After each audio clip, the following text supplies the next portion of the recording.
اور تم سے ذوالقرنین کے بارے میں دریافت کرتے ہیں، کہہ دو کہ میں اس کا کسی قدر حال تمہیں پڑھ کر سناتا ہوں۔ ہم نے اس کو زمین میں بڑا اقتدار دیا تھا اور ہر طرح کا سامان اس کو عطا کیا تھا، تو اس نے ایک سفر کا سامان کیا، یہاں تک کہ جب سورج کے غروب ہونے کی جگہ پہنچا تو اسے ایسا پایا کہ ایک کیچڑ والے چشمے میں ڈوب رہا ہے، اور اس چشمے کے پاس ایک قوم دیکھی۔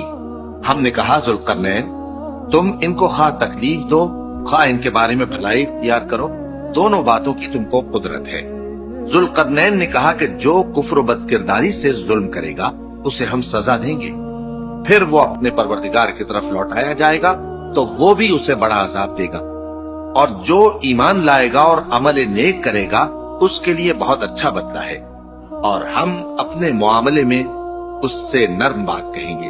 پھر اس نے ایک اور سامان سفر کیا، یہاں تک کہ سورج کے طلوع ہونے کے مقام پر پہنچا تو دیکھا کہ وہ ایسے لوگوں پر طلوع ہوتا ہے جن کے لیے ہم نے دھوپ سے بچاؤ کی کوئی اوٹ نہیں بنائی تھی۔ حقیقت یوں ہی تھی، اور جو کچھ اس کے پاس تھا ہم کو سب کی خبر تھی۔ پھر اس نے ایک اور سفر کا سامان کیا، یہاں تک کہ دو اونچے سیدھے پہاڑوں کے درمیان پہنچا تو دیکھا کہ ان کے اس طرف کچھ لوگ ہیں کہ بات کو سمجھ نہیں سکتے۔ ان لوگوں نے کہا کہ اے ذوالقرنین، یاجوج اور ماجوج اس علاقے میں فساد کرتے رہتے ہیں، بھلا ہم آپ کے لیے خرچ کا انتظام کر دیں کہ آپ ہمارے اور ان کے درمیان ایک دیوار کھینچ دیں۔ ذوالقرنین نے کہا کہ خرچ کا جو مقدور اللہ نے مجھے بخشا ہے وہ بہت اچھا ہے، تم مجھے قوت بازو سے مدد دو، میں تمہارے اور ان کے درمیان ایک مضبوط رکاوٹ بنا دوں گا۔ تم لوہے کے بڑے بڑے تختے میرے پاس لاؤ۔ چنانچہ کام جاری کر دیا گیا، یہاں تک کہ جب اس نے دونوں پہاڑوں کے درمیان کا حصہ برابر کر دیا اور کہا کہ اب اسے دھوکو، یہاں تک کہ جب اس کو دھونک دھونک کر آگ کر دیا تو کہا کہ اب میرے پاس تانبا لاؤ کہ اس پر پگھلا کر ڈال دو۔ پھر ان میں یہ قدرت نہ رہی کہ اس پر چڑھ سکیں، اور نہ یہ طاقت رہی کہ اس میں نقب لگا سکیں۔ بولا کہ یہ میرے پروردگار کی مہربانی ہے، پھر جب میرے پروردگار کا وعدہ آ پہنچے گا تو اس کو ڈھا کر ہم وار کر دے گا، اور میرے پروردگار کا وعدہ سچا ہے۔ اس روز ہم ان کو چھوڑ دیں گے کہ روئے زمین پر پھیل کر ایک دوسرے میں گھس جائیں گے، اور سور پھونکا جائے گا تو ہم سب کو جمع کر لیں گے، اور اس روز ہم جہنم کو کافروں کے سامنے لائیں گے، جن کی آنکھیں میری یاد سے پردے میں تھیں اور وہ سننے کی طاقت نہیں رکھتے تھے۔ اب کیا کافر یہ خیال کرتے ہیں کہ وہ میرے بندوں کو میرے سوا اپنا کارساز بنائیں گے تو میں خفا نہیں ہوں گا؟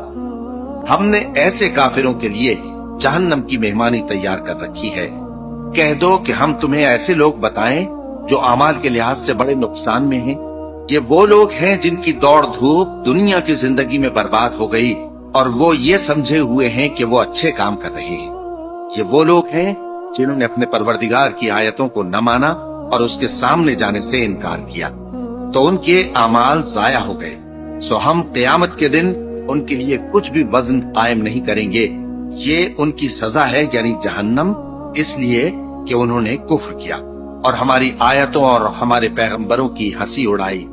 جو لوگ ایمان لائے اور عمل نیک کیے ان کے لیے بہشت کے باغ بطور مہمانی ہوں گے، ہمیشہ ان میں رہیں گے اور وہاں سے مکان بدلنا نہ چاہیں گے۔